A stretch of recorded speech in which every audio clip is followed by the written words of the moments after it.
Now we are going to start your last chapter, chapter number 7, that is related to economics of maintenance and spare management. इसमें कौन कौन से topics हमने cover up करने हैं. देखो, मेंटेनेंस की बात हो रही है तो इट मीन्स के जो भी अभी तक हमने टेक्निक्स या टूल्स किए हैं that is totally related to कि हम टाइम और कॉस्ट को कम कैसे कर सकते हैं, कि हमें लेबर या मशीनरी को बैलेंस्ड कैसे रखना है ताकि हम जो कस्टमर की नीड्स को टाइमली फुलफिल कर पाए. बट ये जो सारा काम हो रहा है इसमें बहुत सारा मशीनरी भी इन्वॉल्व होता है. अगर हम किसी मैन्युफैक्चरिंग ऑर्गेनाइजेशन की बात करें तो जो मशीन्स हैं, प्लांट मशीन्स या इक्विपमेंट हैं, ये अराउंड 40 to 50% इन्वेस्टमेंट जो टोटल बिजनेस का है उसका पार्ट जो है वो आधे से ज़्यादा इसमें इन्वॉल्व होता है. तो इट मीन्स के जो भी प्लांट मशीनरीज है उनको टाइमली रिपेयर करना, उनको वर्किंग कंडीशंस में रखना, ये बहुत ही इम्पॉर्टेंट डिसीजन होता होगा. तो उसके लिए क्या करना पड़ता होगा कि प्लांट और मशीनरी का मेंटेनेंस, जैसे आपके घर के इक्विपमेंट्स भी होते हैं उनका भी मेंटेनेंस की रिक्वायरमेंट पड़ती है. कुछ ऐसे इक्विपमेंट्स होते हैं जिनको रेगुलर मेंटेनेंस की रिक्वायरमेंट नहीं होती. फॉर एग्जाम्पल आपके घर का फ्रिज वो सालों साल चलता रहता है, आपके घर का टीवी सालों के साल चलता रहता है. बट कुछ ऐसे इक्विपमेंट्स होते हैं जिनको रेगुलर मेंटेनेंस की रिक्वायरमेंट होती है, जैसे कि आपका एसी या आपके घर में जो भी कूलर है. अगर आप उनकी रेगुलर मेंटेनेंस नहीं करोगे, मीन्स आपका एक विंटर सीजन निकला और समर सीजन में एसी स्टार्ट करने से पहले आपने उसका मेंटेनेंस नहीं किया तो वो चलते चलते एकदम से सडनली ब्रेक डाउन हो जाएगा. उससे क्या होगा कि आपको बहुत ज़्यादा इनकन्वीनियंस फेस करनी पड़ेगी. That is called breakdown maintenance. Means जब कोई भी इक्विपमेंट, जब मशीनरी खराब होगी तब आप उसका मेंटेनेंस करोगे. तो मेंटेनेंस 2 टाइप का होता है. One is breakdown and another one is preventive. वैसे बहुत सारे टाइप के होते हैं, हमें जो इस चैप्टर में स्टडी करना है वो ब्रेक डाउन और प्रिवेंटिव स्टडी करना है. बहुत सारी ऑर्गेनाइजेशंस होती हैं वो स्ट्रैटेजी फॉलो करती है कि भाई जब मशीन जो है ख़राब होगी तब करेंगे. देखो, जो आज जो भी एसी आते हैं ना वहाँ आपको रिकमेंड किया जाता है ना कि अगर आप रेगुलर मेंटेनेंस करवाते हो, मींस एसी की अगर ईयर में, जैसे वोल्टास की एक पॉलिसी है कि अगर आप वोल्टास का एसी लेते हो और अगर आप उसका ईयर में 2 जो है सर्विसेज करवाते हो तो उसका जो भी पार्ट्स उसमें लगे हुए हैं उसकी 5 years की वारंटी वो लोग आपको देते हैं without incurring any extra cost. तो अल्टीमेटली वो उनको पता है कि अगर जो एसी की 2 रेगुलर सर्विसेज होगी पूरे सीज़न में तो अपने आप जो उसमें कंपोनेंट्स लगे हैं वो कभी भी ख़राब नहीं होंगे. That is called preventive. Means आपको अभी कुछ भी प्रॉब्लम फेस नहीं हो रहा मशीन में, बट प्रिवेंटिव मेंटेनेंस करके आप क्या कर सकते हो, जो सडनली ब्रेक डाउन हो रहा है मशीनरी का उसको प्रिवेंट कर सकते हो. मीन्स आप प्रिवेंट करते हो. कहते हैं ना कि prevention is better than cure, वही प्रिवेंटिव मेंटेनेंस है. बट बहुत सारी ऑर्गेनाइजेशन ये सोचती हैं कि अगर हम प्रिवेंटिव मेंटेनेंस करेंगे, ऑब्वियसली प्रिवेंटिव मेंटेनेंस हमें कब करना पड़ेगा. ऐसे तो नहीं है कि आप कहो कि ऐसे करते हैं 1 month के बाद एक मेंटेनेंस करो, नहीं. आपको रेगुलरली जो है इंस्पेक्ट करना पड़ता है मशीनरी को कि इस मशीनरी में जो है कितने टाइम पीरियड, कितने आवर्स के बाद या कितने डेज के बाद अगर मेंटेनेंस की जाए तो इसका सडनली ब्रेक डाउन होने की प्रोबेबिलिटी कम हो जाती है. तो आपको रेगुलरली एक वॉच रखना पड़ता है. मीन्स आपको सुपरविजन और इंस्पेक्शन रखनी पड़ती है. उसके अकॉर्डिंग आप प्रोबेबिलिटीज़ की कैलकुलेशन करते हो, फिर आप देखते हो कि प्रिवेंटिव मेंटेनेंस कब कब करी जाए ताकि जो सडनली ब्रेक डाउन है उसको जो है वो कह लो कि एकदम से मिनिमम लेवल तक लेके आया जा सके. ऐसा नहीं होगा कि ब्रेक डाउन होगा ही नहीं, बट हो सकता है, लेकिन आप प्रिवेंटिव मेंटेनेंस की से उसको बहुत ही मिनिमम लेवल पर लेके आ सकते हो. जैसे कि आप अगर अपनी हेल्थ का, अगर आपको कोई डिजीज़ नहीं है तब भी प्रिवेंशन के लिए आप चेकअप रेगुलर करवाते हो. अगर कोई कह लो कि अर्ली स्टेज पर कुछ सिम्टम्स बॉडी में दिखाई देते हैं तो उसी टाइम उसको जो है वो डायग्नोज करके आपको मेडिसिन दिया जाता है और वहीं उसको स्टॉप कर दिया जाता है, जिससे कि आगे जाके आपकी हेल्थ पर जो सीवियर इम्पैक्ट होगा वो जो है वो कम हो जाता है, मिनिमम हो जाता है. इट डजंट मीन कि आप कभी बीमार नहीं होंगे. तो ऐसा ही केस जो है वो मशीनरी और इक्विपमेंट्स के केस में होता है। तो बहुत सारी ऑर्गेनाइजेशन है वो कहती हैं कि जब खराब होगी देखा जाएगा। तो उससे मुझे बताओ कि उस ऑर्गेनाइजेशन में क्या प्रॉब्लम आती होगी अगर वो ब्रेक डाउन मेंटेनेंस फॉलो करती है। मीन्स मशीनरी चल रही है और बिस्किट की फैक्ट्री है, मशीन चल रही है, बिस्किट बन रहे हैं और उन्होंने प्रिवेंटिव मेंटेनेंस नहीं कराई, मशीन चली जा रही है, बिस्किट बनाई जा रही है, क्योंकि कभी मेंटेनेंस हुआ नहीं है। तो क्या हुआ कि एकदम से वो मशीन बंद होगी। अब 1000 बिस्किट्स बन रहे थे, अब मशीन बंद होगी। अब एकदम से वहाँ पर जो है, अगर वहाँ पर उस बिस्किट्स को उस टाइम हीट ना किया जाए या प्रॉपर जो भी उसका आगे प्रोसेस था वो ना परफॉर्म किया जाए, तो जो भी अभी तक काम किया है वो सारा वेस्ट हो जाएगा। एक तो ये प्रॉब्लम आएगी। और वहाँ पर लेबर उस टाइम काम कर रही थी, पूरी लेबर, क्योंकि अब ब्रेकडाउन हो गया है, पूरी लेबर जो है उसको फ्री बैठना, आइडल आवर्स बढ़ जाएंगे।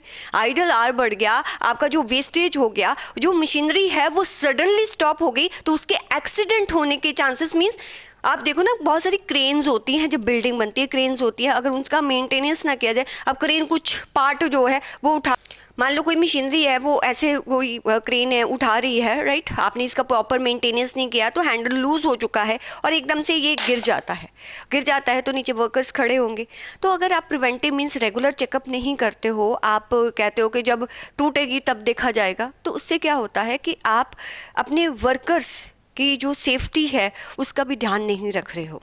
तो प्रिवेंटिव मेंटेनेंस से क्या होता है, चाहे आपके रिसोर्सेस ज़्यादा लग रहे हैं, बट आप एट द एंड जब कॉस्ट बेनिफिट एनालिसिस करते हो तो प्रिवेंटिव मेंटेनेंस जो है वो ज़्यादा कॉस्ट इफेक्टिव निकल के आती है। उसके लिए आपको कंप्लीट स्टडी करनी पड़ेगी, आपका मशीन कैसे चल रहा है, उसको प्रॉपर उसका पैटर्न, कब कब ब्रेक डाउन होता है, कब ब्रेक डाउन की होने की प्रोबेबिलिटी जो है कितनी है, तो ये सब कुछ चेक करना पड़ेगा, तभी आप डिसाइड कर पाओगे कि कब कब प्रिवेंटिव मेंटेनेंस करनी है।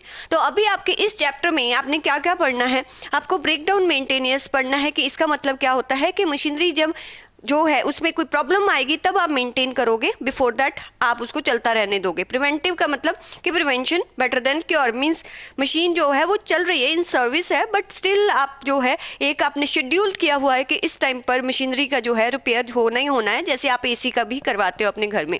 रूटीन मेंटेनेंस का मतलब क्या होता है, रूटीन मीन्स कि जब मशीनरी चलती है तो ऑब्वियसली उसकी ओवरहॉलिंग की जाती है, उसके जो ऑयलिंग वगैरह की जाती है, उसकी क्लीनिंग की जाती है, कुछ ऐसे प्रोडक्ट निकल रहे हैं जिससे जो है काफ़ी ज़्यादा हो सकता है कि डस्ट पार्टिकल भी निकलते हों, तो साथ साथ में क्लीनिंग करना, that is called routine maintenance. के साथ साथ में उसकी जो भी प्लेट्स मशीन में लगी है आप साथ साथ में उसको साफ़ कर रहे हो ताकि जो प्रोडक्ट है वो अच्छी तरह से बन पाए। रूटीन मेंटेनेंस में आपका ऑयलिंग वगैरह आ जाता है, ओवरऑलिंग आ जाता है, क्लीनिंग वगैरह आ जाता है। Replacement of machine, replacement means कुछ मशीनरी जब चलती रहती है तो उनका वेयर टेयर बहुत ज़्यादा होने लगता है। अब जैसे आपके घर में कोई कार होती है तो बहुत ईयर जब चलती है तो उसके बाद उसको मेंटेन रखना, मेंटेनेंस जब आप उसका करवाते हो, चाहे प्रिवेंटिव करवाओ चाहे ब्रेक डाउन करवाओ, उसमें खर्चा ज़्यादा आ जाता है। इस बाइट के अगर आप न्यू कार लेते हो तो वो अगर आप पूरा उसका कॉस्ट बेनिफिट एनालिसिस करो तो न्यू कार में आपको ज़्यादा बेनिफिट नज़र आएगा, क्योंकि उसकी माइलेज वगैरह भी कह दो कि अच्छी होगी, और अपार्ट फ्रॉम दैट उसका मेंटेनेंस भी कम होगा। जो पुरानी कार होती है वो तो बस थोड़ी सी चलती है, हर 10 दिन के बाद कोई ना कोई उसमें प्रॉब्लम आती रहती है। तो समटाइम्स जब मशीनरी जो है उसका वेयर टेयर बहुत ज़्यादा हो जाता है तो उसकी प्रोडक्टिविटी भी कम हो जाती है। जैसे घर के एसी अगर 3-4 साल चल जाते हैं तो उसके बाद कितना भी सर्विस करवा लो आपको उतनी कूलिंग नहीं देंगे, इवन वो ज़्यादा इलेक्ट्रिसिटी कंज्यूम करते हैं, तो उससे बेटर है कि आप एसी को रिप्लेस कर लो। तो this is called the replacement of machine. Replacement of machine कब कब करनी होती है उसके लिए भी आपको यहाँ पर इस चैप्टर में मेथड दिया हुआ है। उसके जो भी वीडियो है, क्योंकि ये वाला जो मेथड है काफ़ी लॉन्ग है तो मैं आपको रिवीजन क्लास में नहीं करवाऊंगी, उसका लिंक आपको शेयर कर दूंगी, तो वहाँ से आप देख सकते हो कि रिप्लेसमेंट ऑफ मशीनरी का क्वेश्चन आपको कैसे सॉल्व करना है। ओके, देन लास्ट में है स्पेयर पार्ट्स मैनेजमेंट। जब मशीनरी चलती है उसमें बहुत सारे स्पेयर पार्ट्स यूज़ होते हैं, नट बोल्ट्स बेल्ट्स, ऐसे बहुत सारे पार्ट्स होते हैं जो यूज़ होते हैं, उनका प्रॉपर मैनेजमेंट रखना ताकि जब उनकी ज़रूरत पड़े, चाहे प्रिवेंटिव मेंटेनेंस के लिए पड़े चाहे ब्रेकडाउन मेंटेनेंस के लिए पड़े, तब वो अवेलेबल अवेलेबल हो। तो यही आपका जो है ये कंप्लीट चैप्टर है। तो सबसे पहले उसने क्या दिया हुआ है कि what is the breakdown maintenance. तो ब्रेक डाउन मेंटेनेंस का मतलब है कि आप जो रिपेयर या मेंटेनेंस तब करते हो जब मशीनरी आपकी जो है वो सडनली चलना बंद हो जाती है। तो उस टाइम उससे क्या होता है कि आपका आइडल टाइम लेबर का इंक्रीज हो जाता है और आपकी प्रोडक्टिविटी पर भी क्या आता है, इम्पैक्ट आता है। तो यहाँ पर लिख सकते हैं breakdowns are random in nature, मतलब ये हमने कोई डिसाइड नहीं किया होता कि कब होगा, तो ये रैंडम होते हैं। Machine can not be use during repair period, obviously उस पीरियड में हम मशीन को यूज़ नहीं कर सकते। वो जो ब्रेक डाउन हो रहा है वो वर्किंग आवर्स में भी हो सकता है। जैसे आपने मैं दिल्ली से हूँ तो दिल्ली में देखा होगा कि बहुत सारी बसेस जो है वो चलते चलते बीच में ही मतलब वहीं पर बंद हो जाती है क्योंकि उनकी प्रिवेंटिव मेंटेनेंस नहीं होती। तो वहाँ पर एक तो वहाँ पर ट्रैफिक जाम हो जाता है, जो पैसेंजर्स वहाँ पर उस बस में बैठे हैं उनको सफ़र करना पड़ता है। और अपार्ट फ्रॉम दैट कि जो बस है उसकी माइलेज भी इवन कम हो जाती है अगर प्रॉपर मेंटेनेंस ना की जाए। तो प्रोडक्टिविटी तो ऑब्वियसली कम होती है, production hours are lost, hence the productivity is reduce. Production hour, क्योंकि प्रोडक्शन आवर्स में ही मेंटेनेंस करनी पड़ रही है तो आपके प्रोडक्शन आवर लॉस्ट होंगे जिससे प्रोडक्टिविटी डिक्रीज होगी। प्रोडक्टिविटी के चैप्टर में किया हमने। Repair maintenance is not recommended practice, कहता है ये रिपेयर मेंटेनेंस रिकमेंडेड नहीं है कि जब ब्रेकडाउन हो तब मेंटेन करो in general, but many of time many organisation prefer this, but कुछ प्रेफर करती हैं because they don't want to keep the machine idle for maintenance. वो नहीं चाहते कि आइडल रहे, जब तक वो चलता है चलने दो। तो ये ब्रेक डाउन मेंटेनेंस के बारे में बताना है। Then preventive maintenance. Preventive maintenance का मतलब होता है कि आप जो मेंटेनेंस है वो मशीनरी की उसको शेड्यूल्ड करते हैं, और आप जो शेड्यूल्ड करते हैं उन आवर्स में करते हैं जहाँ पर जो मशीन को जो आइडल मशीन पड़ी रहती है तो उस टाइम उसको सपोज करो कि मॉर्निंग में जो है प्रोडक्शन हो रहा है और इवनिंग में 8 o'clock के बाद मशीन जो है फ्री है, तो उस टाइम उसका प्रिवेंटिव मेंटेनेंस जो है आप शेड्यूल कर सकते हो, जिससे प्रोडक्टिविटी भी इंक्रीज होती है और जो सडन ब्रेकडाउन्स होते हैं आप उनसे भी बच सकते हो। A system of scheduled planned preventive maintenance try to minimize the problem of breakdown। ये मिनिमाइज करती है, आप ये नहीं कह सकते हो कि कंप्लीटली स्टॉप होता है। ब्रेकडाउन हो सकता है, आप कार की रेगुलर मेंटेनेंस कराओ तब भी कभी ना कभी आपको जो है फेस करना पड़ सकता है सडन ब्रेकडाउन, बट बहुत ही कम प्रोबेबिलिटी होती है इसकी।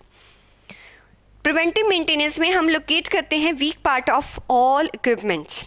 जैसे एयरक्राफ्ट्स होते हैं ना, एयरक्राफ्ट्स में क्या होता है कि जब भी वो फ्लाई करते हैं उससे पहले उनका प्रिवेंटिव मेंटेनेंस होता है। प्रिवेंटिव मेंटेनेंस मीन्स उसमें चेक किया जाता है कि जितने भी उसके विंग्स पर जो नट्स वगैरह लगे हुए हैं वो प्रॉपर लगे हुए हैं, और कहीं भी पार्ट पर कोई ऑयल वगैरह तो नज़र नहीं आ रहा। इट मीन्स अगर ऑयल आ रहा है तो वहाँ पर कहीं ना कहीं कोई दिक्कत है। मीन्स सभी जो भी पार्ट्स लगे होते हैं मशीन में प्रिवेंटिव मेंटेनेंस में उनमें को जो है वो थॉरोली चेक किया जाता है ताकि एक सडन ब्रेकडाउन या एक सडन एक्सीडेंट से बचा जा सके। Provides them regular inspection, minor repairs, thereby reducing the danger of unanticipated breakdown। Means हवा में जाके रुकने से बेटर है पहले ही उसको देख लो। So एक्चुअली प्रिवेंटिव मेंटेनेंस जो होती है जो कंपनीज अडॉप्ट करती हैं should keep the record of failure of various components equipment. वो कैसे शेड्यूल करती हैं, पहले वो पैटर्न देखती हैं कि कब कब फेल होता है कोई equipment, which help the maintenance department to statistically analyze the failure pattern। उनसे failure pattern पता लगता है and replace the item before it fails। फिर वो क्या करते हैं कि हाँ इतने 3 months के बाद फेल होना ही है तो 3 months के पहले हम इसको जो है रिप्लेस कर देते हैं so that the breakdown can be eliminated। so breakdown को एलिमिनेट किया जा सके। ऑब्वियसली अगर आप प्रिवेंटिव मेंटेनेंस करते हैं तो आपकी प्रोडक्टिविटी एफिशिएंसी इंक्रीज होती है और safety of life of worker भी जो है उसको भी आप ध्यान में रखते हो। जब आप एक एनालिटिकल अप्रोच यूज़ करते हो जो भी आपने प्रिवेंटिव मेंटेनेंस में काम किया है उसको एवेल्युएट करने के लिए, मीन्स प्रिवेंटिव मेंटेनेंस में जो भी काम हुआ है ऑब्वियसली उसको मेजर तो करोगे ना, उसको एवेल्युएट तो करोगे कि जो प्रिवेंटिव मेंटेनेंस हमने शेड्यूल किया था उसमें कितना काम हुआ है, वो कितनी एफिशिएंटली और इफेक्टिवली काम कर पाएँ। तो उसके लिए कुछ फॉर्मूलाज दिए हुए हैं, इन पे क्वेश्चन नहीं आता, आपको याद रखने हैं कि how to evaluate the preventive maintenance performance. तो आपने जितने इंस्पेक्शन शेड्यूल्ड किए थे और जितने इंस्पेक्शन इनकम्प्लीट हैं, मान लो आपने शेड्यूल किए थे 100 इंस्पेक्शन, अभी तक 10 इंस्पेक्शन नहीं हुए।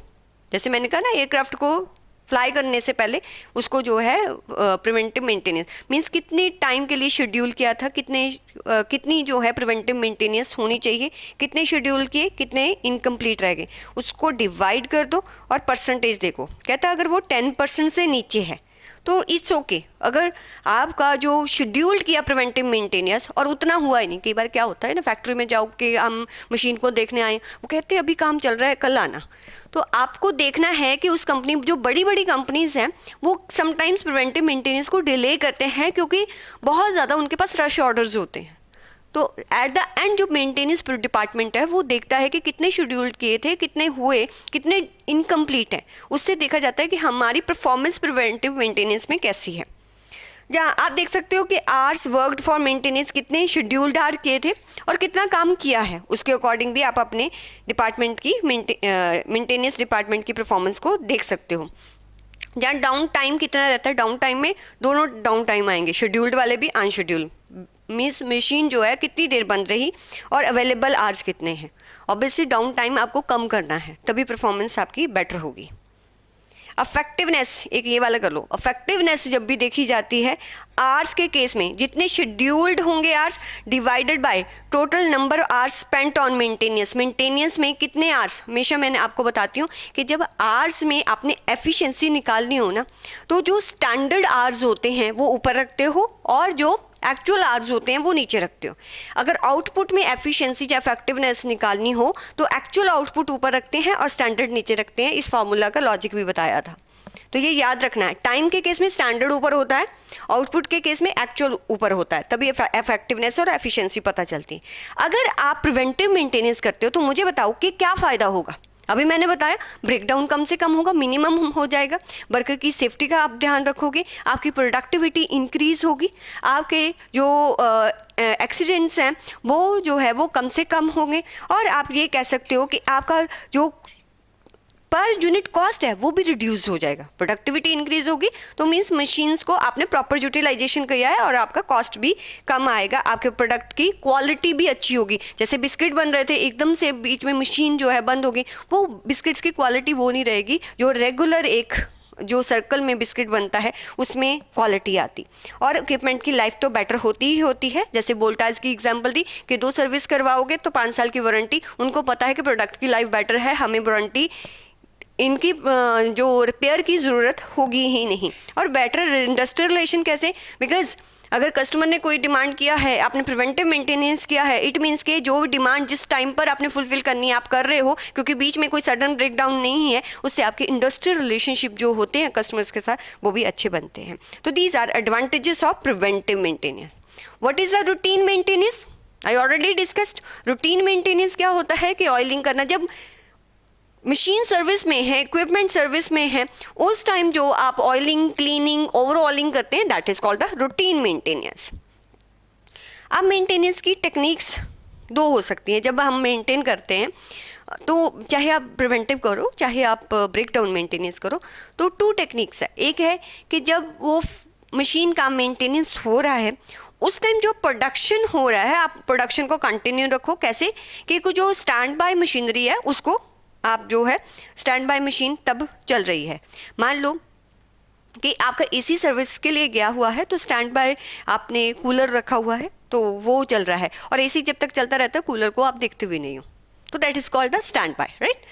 तो ऐसे ही कंपनीज में होता है कि कंपनीज में अगर कोई मशीनरी की मेंटेनेंस हो रही है तो उस टाइम आप स्टैंड बाय मशीनरीज को लगाते हो और उससे जो है वो ऑब्वियसली प्रोडक्शन अपना कंटिन्यू रखते हो, क्योंकि आपका हो सकता है कि आपके जो प्रोडक्शन है आप उसको स्टॉप नहीं कर सकते। तो एक टेक्निक ये है कि आप स्टैंड बाय मशीन्स रखो, बट उसमें आपको देखना पड़ेगा कि स्टैंड बाय मशीन्स की आपको ऑब्वियसली रिक्वायरमेंट तो कभी कभार ही पड़ेगी और बहुत ही कम टाइम के लिए पड़ेगी, तो कितना आप उसमें इन्वेस्टमेंट करते हो, राइट। अगर आप इन्वेस्टमेंट कर दिया, फिर ऑब्वियसली अगर आप स्टैंड बाय मशीन को नहीं भी यूज़ करते तो उसकी रेगुलर सर्विस तो आपको करवानी पड़ेगी, क्योंकि मशीन पड़े पड़े उसमें भी जो है वो प्रॉब्लम्स आती हैं, आपको रेगुलर उसकी मेंटेनेंस सर्विस करवानी पड़ेगी।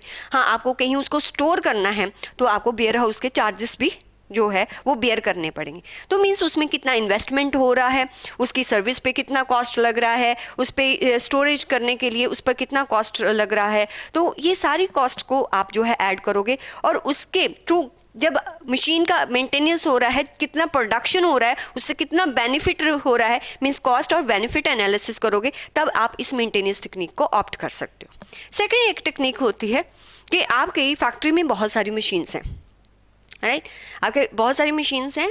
जब एक मशीन मेंटेनेंस हो रही है तो हो सकता है कि कुछ मशीन जो है वो अंडर यूटिलाइज्ड है। अंडर यूटिलाइज जैसे बैंक्स में भी होता है कि बहुत सारे प्रिंटर्स हैं, बहुत सारी बिल्डिंग प्रिंटर्स पड़े हैं, एक डिपार्टमेंट सेकंड डिपार्टमेंट ऐसे प्रिंटर्स हैं। तो कुछ प्रिंटर्स या स्कैनर्स जो हैं वो जब सर्विस हो रहे हैं तो दूसरे डिपार्टमेंट, क्योंकि एवरी टाइम तो प्रिंट नहीं निकल रहा, तो जो अंडर यूटिलाइज्ड है आप उनको शिफ्ट कर सकते हो दूसरे डिपार्टमेंट तक। तो मीन्स आपको बैलेंस करना पड़ेगा, बट इस टेक्निक में आपको ध्यान रखना पड़ता है कि आपके पास अंडर यूटिलाइजेशन मशीन्स होनी चाहिए और उन पर प्रॉपर बैलेंसिंग कैसे की जाए उसका भी ध्यान रखना पड़ता है। तो there are two maintenance technique के जब मेंटेनेंस हो रही है, या तो आप स्टैंड बाय मशीन्स को यूज़ करो, या जो अदर मशीन्स हैं उनको जो है जो अंडर यूटिलाइज्ड है उनको काम पर लगा के अपने प्रोडक्शन को कंटिन्यू रख सकते हो। फिर है मेंटेनेंस ऑर्गेनाइजेशन। अब मेंटेनेंस में ब्रेक डाउन मेंटेनेंस कब होना है, प्रिवेंटिव मेंटेनेंस कब होना है। जब मेंटेनेंस होगा तो मशीन्स को स्पेयर पार्ट्स की भी रिक्वायरमेंट होगी। अच्छा, कोई मशीन में दिक्कत आ रही है तो क्या हम डायरेक्टली जो है जो फ्लोर पर काम कर रहे हैं लेबर, क्या वो डायरेक्टली बुला सकते हैं जो मेंटेनेंस डिपार्टमेंट में से वर्कर्स आएंगे या जो भी एग्जीक्यूटिव्स आएंगे डायरेक्टली, या उसके लिए परमिशन लेना पड़ेगा।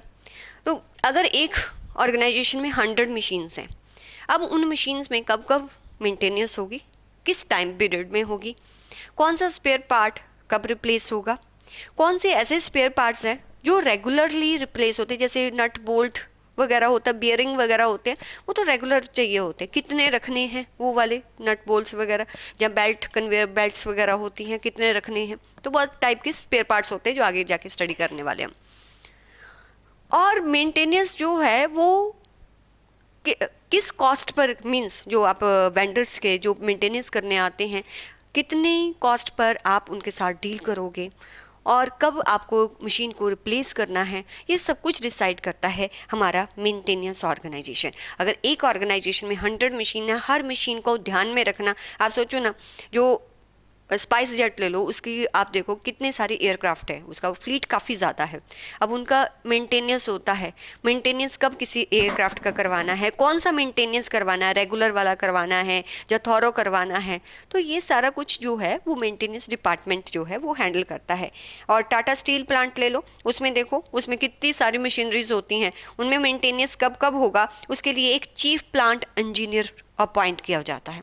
उसके अंडर जो है बहुत सारे डिपार्टमेंट्स बनाए जाते हैं और ये चीफ इंजीनियर जो है ये डिसाइड करता है कि कौन से डिपार्टमेंट का कौन सा वर्क है, अगर जो भी मेंटेनेंस है कौन सा जो डिपार्टमेंट है क्या डिसाइड करेगा। तो इसके अंडर जो डिपार्टमेंट्स होते हैं, work and service, work means कौन कौन सा काम कब कब करना है, कब कब कौन सी कितनी मशीन कितने आवर्स चलेगी, राइट। और सर्विस डिपार्टमेंट जो है वो देखता है कि अगर कोई मशीनरी प्रोक्योर की है उसको जो प्रॉपरली हैंडल करने के लिए किस किस डिपार्टमेंट को कौन कौन सी ट्रेनिंग देनी है। अब मशीनरीज बहुत टाइप की होती है, एक मशीनरी कटिंग मशीन्स होती हैं, राइट, एक मशीनरी जो होती हैं वो मोल्ड को कह लो एक डिज़ाइन देने के लिए, हर एक के लिए अलग अलग जो है वो अलग अलग टाइप का जो है ट्रेनिंग की रिक्वायरमेंट होती है। तो हर मशीन के लिए अलग अलग वर्क एंड सर्विस डिपार्टमेंट बनाए जाते हैं।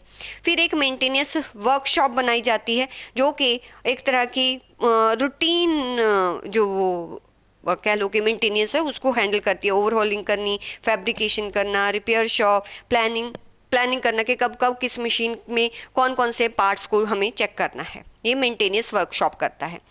फिर होता है सेफ्टी इंजीनियरिंग, जो ये इंश्योर करता है कि कौन सी मशीन कहाँ इंस्टॉल की जाएगी जिससे कि मशीन पर काम करने वाले वर्कर की सेफ्टी को ध्यान में रखा जा सके, और जो लेआउट होगा मशीनरीज का उसको भी कैसा रखना है ताकि मेंटेनेंस करने में भी हमें मशीनरी की दिक्कत नहीं। ये नहीं है कि मशीन मेंटेन हो रही है तो ऊपर हम कोई पार्ट चेंज कर रहे हैं और वो नीचे गिर के किसी वर्कर के सर पर गिर जाए, तो ये सारा ध्यान रखा जाता है। फिर मेंटेनेंस इंजीनियरिंग की जाती है। मेंटेनेंस इंजीनियरिंग में आप देखते हो कि क्या क्या मेंटेनेंस कॉन्ट्रैक्ट किस किस से लेने हैं, कैसे प्लानिंग करनी है। प्लानिंग मीन्स आप जो मेंटेनेंस करोगे वो ऑपरेशन के टाइम कितना होगा, जहाँ आइडियल टाइम्स में कितना होगा, जब इन सर्विस में कितना होगा, वो सारा डिसाइड किया जाता है। फिर उसकी सर्विस का ध्यान रखा जाता है। फिर शॉप्स बनाई जाती हैं कि ब्रेकडाउन मेंटेनेंस के लिए कौन कौन रिस्पॉन्सिबल होगा और प्रिवेंटिव मेंटेनेंस के लिए कौन सी टीम होगी। And after that obviously maintenance के लिए आपको कुछ स्पेयर पार्ट्स और स्टोर्स की रिक्वायरमेंट होती है, तो कौन मैनेज करेगा, उसके लिए अलग से डिपार्टमेंट बनाया जाता है। तो ये कंप्लीट एक मेंटेनेंस ऑर्गेनाइजेशन होती है जो वर्क करती है। कहते हैं जब भी ऑर्गेनाइजिंग मेंटेनेंस वर्क आप ऑर्गेनाइज करते हो तो उसके लिए 3 रूल्स को आपको ध्यान में रखना है। कौन कौन से रूल?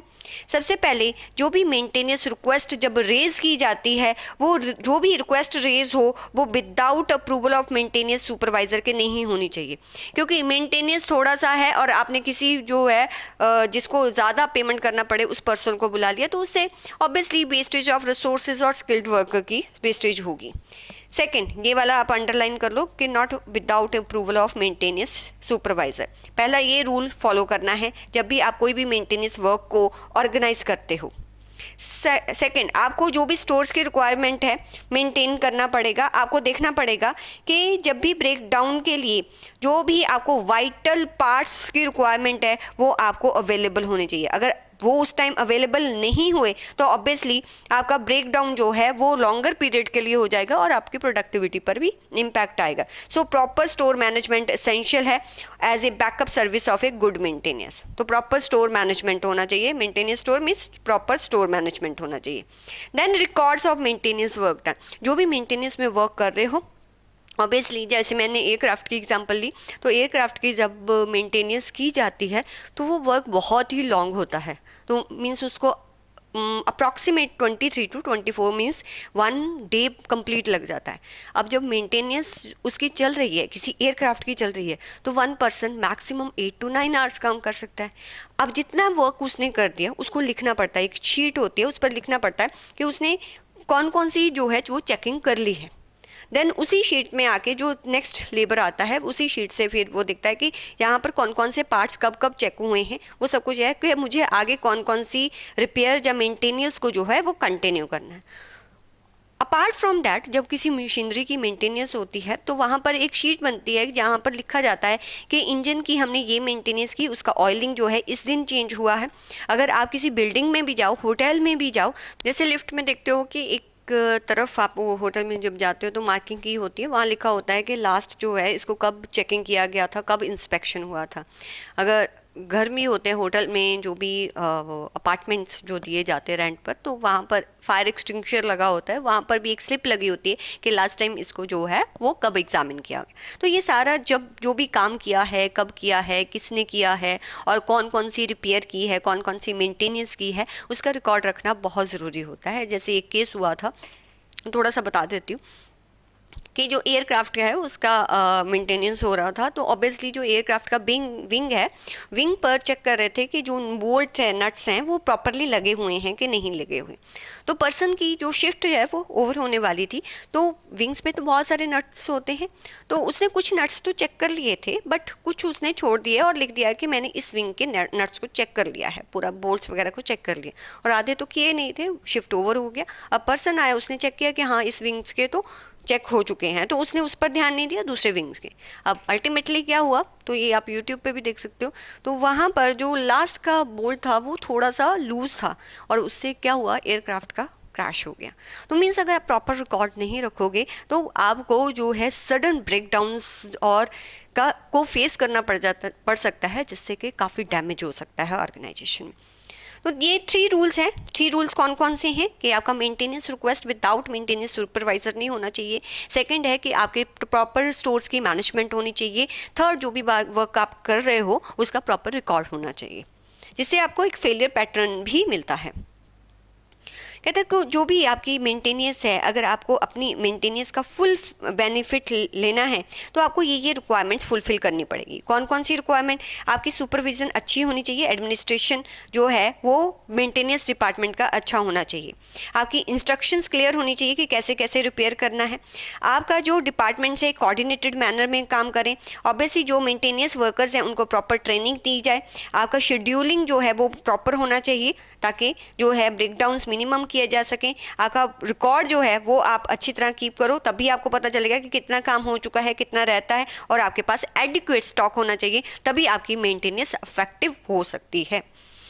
मेंटेनेंस प्रॉब्लम तो वही है ना कि ऑर्गेनाइजेशन सोचती हैं कि पैसा बचा लेते हैं, जब तक मशीन चलती है चलने दो, जब ख़राब होगी देखा जाएगा तब हम इसको चेंज कर देंगे। तो उससे क्या होता है कि सडन आपकी जो मशीनरी में है एक ऐसा प्रॉब्लम आ जाता है, जितना आपका पैसा प्रिवेंटिव पे नहीं लगना उतना आपका ब्रेकडाउन पे लग जाता है। कार की एग्जांपल लो, अगर आप रेगुलर उसको मेंटेन नहीं करवाते तो समटाइम उसका इंजन भी सीज हो जाता है, उसका ऑयलिंग वगैरह चेंज करना होता है ना, ऐसा कुछ होता है। देन रिप्लेसमेंट ऑफ मशीनरी, अभी तक तो हम मेंटेनेंस की बात कर रहे थे। रिप्लेसमेंट ऑफ मशीनरी का मतलब क्या होता है कि सम टाइम जब कोई मशीनरी चलती रहती है तो उस मशीनरी में इतना वियर टेयर हो जाता है कि अब वो जो भी प्रोडक्ट्स को प्रोड्यूस कर रही है उसके लिए ज़्यादा एनर्जी का जो है वो कंजम्पशन हो रहा है, एनर्जी ज़्यादा कंज्यूम हो रही है बट प्रोडक्शन कम हो रहा है। और हो सकता है कि न्यू टेक्नोलॉजी आ गई है, अब अगर न्यू टेक्नोलॉजी की मशीन आप लगा दोगे तो उससे क्या है वर्क आपका और भी फास्ट हो जाएगा। जैसे एग्जांपल बैंक्स में जो कंप्यूटर्स लगे हैं, अब उससे क्या होता है कि वो कंप्यूटर्स में जो प्रोसेसर हैं वो इतना स्लो काम कर रहे हैं कि बेचारे जो बैंक के एम्प्लॉई हैं वो भी घंटों घंटों काम करते रहते हैं, बट जितने कस्टमर्स को डील कर लेना चाहिए उतने आवर्स में वो कर नहीं पाते, बिकॉज ऑफ मशीन का इतना वियर टेयर हो चुका है और वो ऑब्सोलीट हो चुकी है टेक्नोलॉजी। आज की डेट में अगर आपको 5G को एंजॉय करना है तो ऑब्वियसली आपका जो टेक्नोलॉजी जो यूज़ कर रहे हो वो भी उसके अकॉर्डिंग होनी चाहिए, उसके कंपैटिबल होनी चाहिए।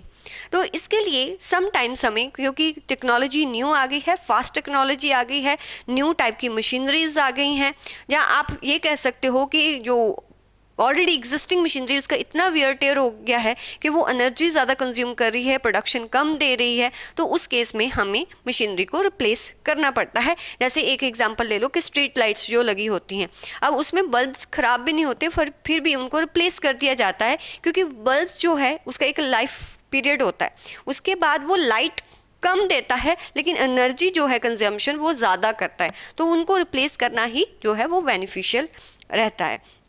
तो this is called the replacement of machinery. इस पर एक क्वेश्चन है, वो मैं लिंक दे दूंगी आपको डिस्क्रिप्शन बॉक्स में, तो वहाँ से वो क्वेश्चन कर लीजिए, आपको रिप्लेसमेंट ऑफ मशीनरी काफ़ी अच्छी तरह से समझ आ जाएगा। देखो कहता है ऑब्जेक्टिव, हमारा ऑब्जेक्ट क्या होता है? ऑब्वियसली देखो पहला ऑब्जेक्ट तो हम जो है अपनी प्रोडक्टिविटी को इंक्रीज करना चाहते हैं, अपनी कॉस्ट को मिनिमम करना चाहते हैं, अपने आइडल टाइम को मिनिमम करना चाहते हैं, अपने जो प्रोडक्शन है उसकी क्वालिटी को मेंटेन करना चाहते हैं। तो ये कुछ ऑब्जेक्टिव होते हैं मेंटेनेंस के। तो मेंटेनेंस के क्या क्या ऑब्जेक्टिव्स हैं? जहाँ पर आप ऑप्टिमम वर्किंग कंडीशंस रखना चाहते हो, अगर मशीनरी सारी प्रॉपरली वर्क करेगी तो आपकी वर्किंग कंडीशंस भी बेटर होंगी। आप टाइमली अपने कस्टमर के ऑर्डर को फुलफिल करना चाहते हो, आप अपना डाउन टाइम जो मशीनरी का है वो मिनिमम रखना चाहते हो, और अपार्ट फ्रॉम दैट आप जो है अपनी प्रोडक्शन को इंक्रीज़ करने के लिए ऑब्वियसली अगर किसी मशीनरी का प्रॉपरली मेंटेनेंस होता रहेगा तो उसकी स्पीड भी ज़्यादा है, तो आप अपनी प्रोडक्शन को बढ़ा सकते हो, अपनी प्रोडक्टिविटी को इंक्रीज़ कर सकते हो, अपना मेंटेनेंस कॉस्ट मिनिमम रख सकते हो और यूज़फुल लाइफ ऑफ प्लांट को इंक्रीज़ कर सकते हो। These are some objective of maintenance. यहाँ पर एक क्वेश्चन है, ये क्वेश्चन देख लो, ठीक है। इस क्वेश्चन में दिया हुआ है कि मीन्स हमने एक डेटा कलेक्ट किया है, हमने देखा है कि कब कब मीन्स रिपेयर के बाद कोई मशीनरी कितने दिन के बाद जो है वो ब्रेक डाउन होती है और कितना खर्चा आता है। तो सिर्फ हम ये पैटर्न को एनालिसिस करने के लिए क्या करते हैं, हम देखते हैं कि कितनी देर के बाद मशीनरीज जो है वो जो है ब्रेक डाउन होती है और उसकी प्रोबेबिलिटी क्या है, उसके अकॉर्डिंग हम देखते हैं कि ईयरली हमारा ऑन एंड एवरेज कितना ब्रेक डाउन पर जो है एक्सपेंस आएगा, उसी के अकॉर्डिंग तो डिसीजन मेकिंग कर पाएंगे। तो जैसे लिखा हुआ है कि elapsed time after maintenance retention, maintenance करने के बाद जो मशीनरी जो है, कितनी मशीनरी है आपके पास? 20 मशीनरी की मेंटेनेंस करने के 1 मंथ के बाद उसके ब्रेक डाउन होने की प्रोबेबिलिटी कितनी है? 20%। अगर 2 मंथ्स हो जाते हैं, मीन्स आपने रिपेयर किया 2 मंथ्स निकल चुके हैं, अब मशीन जो है वो ब्रेक डाउन हो सकती है, उसकी प्रोबेबिलिटी कितनी है 50। 3 मंथ्स के बाद, 4 मंथ्स के बाद, 5 मंथ्स के बाद, 6 मंथ्स के बाद, ये प्रोबेबिलिटी दी हुई है। अब इसकी एवरेज निकालनी है कि ऑन एंड एवरेज जो मशीन है वो कितने दिन के बाद जो है वो क्या हो जाती है, ब्रेक डाउन हो जाती है। वही आपका एवरेज जैसे निकालते थे बचपन में स्टैटिस्टिक्स, राइट। एक्स है और प्रोबेबिलिटी दिया हुआ है, दोनों को आपने क्या कर देना है, मल्टीप्लाई करके प्लस कर दो तो आपका आ गया, दोनों को मल्टी, तो कितना आया 3.5 मंथ्स। तो मीन्स 3.5 मंथ्स के बाद expected time before failure, means जब आप रिपेयर करते हो उसके बाद वो machinery on and average 3.5 months चलती है, उसके बाद ही जो है वो ब्रेक डाउन होता है। तो इट मीन्स 3.5 से पहले पहले उसका प्रिवेंटिव मेंटेनेंस कर दो, ब्रेक डाउन आएगा ही नहीं। जब मशीन फ्री है ना, मेंटेनेंस कर दो, तो ऐसे डिसीजन मेकिंग होगा। तो यहाँ पर सिर्फ ये बताया हुआ है कि आप हमें बताओ कि अगर 3.5 मंथ्स ऑन एंड एवरेज जो मशीन ब्रेक डाउन होती है, और मशीन जब ब्रेक डाउन हुई तो एक मशीन को अटेंड करने के लिए 150 रुपीज़ लगते हैं, तो बताओ टोटल कॉस्ट हमारा कितना लगता होगा। तो ऑब्वियसली अगर 3.5 मंथ, तो नंबर ऑफ रिपेयर्स साल में कितनी हो जाती होंगी, तो 3.5 मंथ्स के बाद एक रिपेयर, तो पूरे साल में कितनी होगी, तो 1 रिपेयर कितने 3.5 मंथ्स के बाद 1 रिपेयर होती है, तो 12 मंथ्स के बाद कितनी रिपेयर्स हो जाती होंगी, तो इंटू 12, तो यही यहाँ पर किया हुआ है। तो नंबर ऑफ़ रिपेयर्स हमारी निकल जाएंगी। जितनी नंबर ऑफ़ रिपेयर्स हम करते हैं, ये तो एक मशीन की हुई ना रिपेयर, तो 20 की कितनी करेंगे, और हर रिपेयर पे खर्चा कितना आता है 150, तो टोटल कॉस्ट हमारा ये निकल के आया, राइट। तो ऐसे ही नेक्स्ट क्वेश्चन है, उसमें अब प्रोबेबिलिटी नहीं दी, एफ दिया हुआ है, तो आपको पता ही है ना कि आपको जो है एक्स एफ के साथ आप कैसे, उसके साथ अगर फ्रीक्वेंसी दी हुई है, आपको फ्रीक्वेंसी दी हुई है, तो प्रोबेबिलिटी आप कैलकुलेट कर सकते हो। कैसे कि 2 फ्रीक्वेंसी है, इसका टोटल कर दो, 2 की फ्रीक्वेंसी है 24 के पीछे, तो 100 के पीछे कितनी होगी, तो यहाँ पर प्रोबेबिलिटीज आपने कैलकुलेट कर दी। नंबर ऑफ आपको ब्रेकडाउन्स भी दिए हैं, दोनों को मल्टीप्लाई कर दो तो आपका ऑन एंड एवरेज निकल आएगा। तो ये क्वेश्चन में सिर्फ आपको कॉस्ट ही पूछा गया है, तो एक रिप्लेसमेंट का क्वेश्चन आप कर सकते हैं। उसके बाद आपका थ्योरी का क्वेश्चन आ गया spare part management. Spare part management के जैसे हमने देखा था, हमारी जो मेंटेनेंस ऑर्गेनाइजेशन थी उसमें एक डिपार्टमेंट होता है स्पेयर पार्ट का, जो ये इंश्योर करता है कि जब भी मेंटेनेंस की रिक्वायरमेंट होगी, whether it is preventive, whether it is a breakdown, जो स्पेयर पार्ट जो है वो अवेलेबल होने चाहिए। तो समटाइम तो स्पेयर पार्ट तो आपको रूटीन मेंटेनेंस में भी चाहिए होते हैं। जैसे आप घर में चेयर होती है, टेबल होता है, तो उसके कहीं ना कहीं नट बोल्ट निकलते रहते हैं, आपकी साइकिल का भी निकलता रहता है। और कार है, कार में कौन सा फ्रिक्वेंटली आपको स्पेयर पार्ट चाहिए होता है, बताओ, टायर, ठीक है, तो वो रखा होता है। क्या कार का इंजन कार में एक्स्ट्रा रखा होता है? नहीं रखा होता। तो इट मीन्स ऐसे ही फैक्ट्री में जो स्पेयर पार्ट होते हैं, कुछ फास्ट मूविंग होते हैं, कुछ स्लो मूविंग होते हैं। स्लो मूविंग का मतलब होता है जो कभी कभार ज़रूरत पड़ती है तो वो कम भी रखोगे तो चलेगा। फास्ट मूविंग मीन्स रोज़ उनकी रिक्वायरमेंट पड़ती है, तो नट बोल्ट्स बेल्ट्स ऐसे कुछ स्पेयर पार्ट्स होते हैं जो फास्ट मूविंग है, तो उनका जो मैनेजमेंट है वो आपका प्रॉपर होना चाहिए, क्योंकि वो आपको एवरी 1-2 डेज या 1 वीक के बाद उसकी रिक्वायरमेंट है। अगर वो अवेलेबल नहीं होंगे, चाहे वो स्मॉल सा पार्ट है, तब भी आपके प्रोडक्शन पर इम्पैक्ट आएगा। तो जब भी आप स्पेयर पार्ट्स की मैनेजमेंट करते हैं, सबसे पहले देखेंगे कि आपके फास्ट मूविंग स्पेयर पार्ट्स कौन से हैं और स्लो मूविंग, दोनों को सेपरेट कर दीजिए, उसके अकॉर्डिंग उनको मैनेज करोगे। देखो, आप कैसे पता चलेगा कौन से स्पेयर पार्ट्स आपको बहुत ज़्यादा ज़रूरत है, कौन से कम आपको ज़रूरत पड़ती है। सबसे पहले keep the record of spare parts required for particular, पहले देखो किसी मेंटेनेंस में कौन कौन से स्पेयर पार्ट्स लगते हैं, राइट। फिर देखो keep record of spare part received and used in the past, कितने स्पेयर पार्ट हमारे पास लास्ट में आए थे और उसमें से कितने यूज़ हो गए। शेड्यूलिंग फोर्थ कमिंग मेजर, फिर आप देखोगे कि आने वाले टाइम में कितनी मेंटेनेंस हमने ऑलरेडी शेड्यूल कर रखी है, प्रिवेंटिव की होगी ना कि कितनी शेड्यूल कर रखी है। फिर आप देखोगे कि स्पेयर पार्ट्स के वेंडर्स आपके कौन कौन से हैं, उनका रिकॉर्ड रखोगे, क्योंकि एकदम से आपको जो है अर्जेंट भी स्पेयर पार्ट्स की रिक्वायरमेंट पड़ सकती है।